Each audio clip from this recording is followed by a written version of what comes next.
భయపడకు. నీ జీవితంలోని ప్రతి వెంట్రుకను కూడా దేవుడు లెక్కపెట్టాడు. ప్రియమైన సహోదర సహోదరీమణులారా, ఈరోజు దేవుని వాక్యం మనకు 3 గొప్ప సత్యాలను నేర్పుతోంది. దేవుడు పరిశుద్ధుడు, దేవుడు మనల్ని పిలుస్తాడు, దేవుడు మనల్ని ఎప్పుడూ విడిచిపెట్టడు.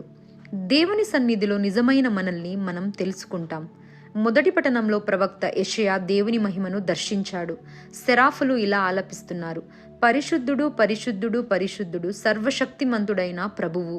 ఆ మహిమను చూసిన వెంటనే యెషయా ఇలా అంటాడు: అయ్యో, నేను అపవిత్రమైన పెదవుల గలవాడిని. దేవుని వెలుగు మన జీవితంలోకి వచ్చినప్పుడు మొదట మన బలాలు కనిపించవు, మన బలహీనతలు, మన పాప స్థితి కనిపిస్తాయి. అది మనల్ని నిరాశపరచడానికి కాదు, కానీ శుద్ధి చేయడానికి. ఒక సెరాఫు బలిపీఠం నుండి నిప్పు కణాన్ని తీసుకుని యెషయా పెదవులను తాకి ఇలా అంటాడు: నీ పాపం తొలగించబడింది. దేవుడు ముందుగా శుద్ధి చేస్తాడు. మన పాపాల నుండి మనల్ని శుద్ధి చేస్తాడు. తరువాత పిలుస్తాడు. ఆ తరువాత దేవుడు అడుగుతాడు: ఎవరిని పంపుదును? యెషయా వెంటనే సమాధానమిస్తాడు: ప్రభువా, ఇదిగో నేను ఉన్నాను, నన్ను పంపండి. శిష్యత్వం అంటే ప్రజల ప్రశంస కాదు, క్రీస్తును పోలి జీవించడం. సువార్తలో యేసు చెబుతున్నాడు: శిష్యుడు గురువు కంటే గొప్పవాడు కాదు. అంటే యేసు తిరస్కరణను ఎదుర్కొంటే ఆయన శిష్యులమైన మనం కూడా పరీక్షలను ఎదుర్కొనవచ్చు. క్రైస్తవ జీవితం అంటే అందరూ మనల్ని మెచ్చుకోవడం కాదు. కొన్నిసార్లు నిజాయితీ కోసం విమర్శలు వస్తాయి, విశ్వాసం కోసం అపార్థాలు వస్తాయి. కానీ యేసు వెంటనే 3 సార్లు చెబుతారు: భయపడకండి. ఎందుకంటే సత్యం చివరికి వెలుగులోకి వస్తుంది కాబట్టి. దేవుని సత్యాన్ని ఎవరూ శాశ్వతంగా దాచలేరు. దేవుని దృష్టిలో నీ విలువ అపారమైనది. యేసు ఒక అద్భుతమైన ఉదాహరణ ఇస్తాడు. 2 పిచ్చుకలు చాలా తక్కువ ధరకే అమ్మబడతాయి.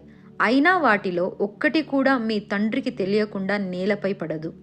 తర్వాత ఆయన చెబుతారు: మీ తల వెంట్రుకలన్నీ కూడా లెక్క పెట్టబడ్డాయి. కాబట్టి భయపడకండి, మీరు అనేక పిచ్చుకల కన్నా విలువైన వారు. ఈ వాక్యం మనకు ఒక గొప్ప ధైర్యాన్ని ఇస్తుంది. ప్రపంచం మన విలువను మన ఉద్యోగం, డబ్బు, ప్రతిభ, విజయాలతో కొలుస్తుంది. కానీ దేవుడు మన విలువను తన ప్రేమతో కొలుస్తాడు. నీ కన్నీరు ఆయనకు తెలుసు, నీ బాధ ఆయనకు తెలుసు, నీ భయం కూడా ఆయనకు తెలుసు. నీ జీవితంలోని చిన్న విషయాలు కూడా దేవుని దృష్టికి దూరం కావు. ఈ వచనాల నుండి మన జీవితానికి మనం తీసుకెళ్లాల్సిన సందేశం ఏమంటే, ఈరోజు దేవుడు మనల్ని అడుగుతున్నాడు: దేవుని పిలుపుకు యెషయాలా ఇదిగో నేను అని చెప్పడానికి సిద్ధంగా ఉన్నావా?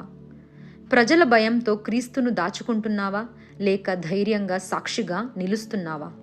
నా జీవితాన్ని దేవుడు ఎంత ప్రేమతో చూసుకుంటున్నాడో నిజంగా నమ్ముతున్నావా? పరిశుద్ధ ప్రభువా, మీ మహిమను చూసిన యెషయాలా నా హృదయం కూడా మీ సన్నిధిలో వినయంతో నిలబడే కృపను ప్రసాదించండి. నా పాపాలను శుద్ధి చేసి మీ చిత్తాన్ని నెరవేర్చే శిష్యునిగా నన్ను మలచండి. ప్రబల భయంతో కాక మీ ప్రేమతో జీవించే ధైర్యాన్ని ఇవ్వండి. మీ దృష్టిలో నేను అమూల్యమైన వాడినని ఎల్లప్పుడూ గుర్తుంచుకొని ప్రతి పరిస్థితిలో మీకు నమ్మకమైన సాక్షిగా జీవించే కృపను ప్రసాదించండి. ఆమేన్.